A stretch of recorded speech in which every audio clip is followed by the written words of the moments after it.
არარესურსების მაქსიმალური ათვისების პოლიტიკას მოთხოვნა, რომელიც დედაენის პარკში რამდენიმე საათის განმავლობაში ისმოდა. აქციის მონაწილეები აცხადებდნენ, რომ სახელმწიფო ვალდებულია უზრუნველყოს გარემოს დაცვა და ბუნებრივი რესურსების რაციონალური სარგებლობა.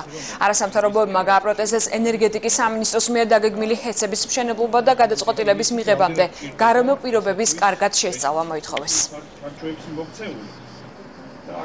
ჩვენი მოთხოვნა ჯერ მოხდეს ყველაფრის შესწავლა და ადგინდეს თუ რამდენად გვჭირდება და რამდენი ელექტროენერგია გვჭირდება და ზუსტად ამის მიხედვით მოხდეს შემდეგ სტრატეგიის დაგეგმვა, რომელიც იქნება რაციონალიზმზე დაფუძნებული და არა უბრალოდ მაქსიმალიზმზე, რომლის პოლიტიკასაც დღეს ახორციელებს ენერგეტიკის სამინისტრო. შეკრებილი საზოგადოება კიდევ ერთხელ მიმართავს ხელისუფლებას, რომ მან შეცვალოს ის პოლიტიკა, რაც ხორციელდებოდა წინა ხელისუფლების მიერ და სამწუხარო გრძელდება დღესაც, გულისხმობა ენერგეტიკულ პოლიტიკას, რომელიც არის დაუგეგმავი და ასე ბრმად ხდება რესურსების განადგურება, იმ რესურსებისა, რაც ძალიან მნიშვნელოვანი არის ჩვენი ქვეყნისთვის.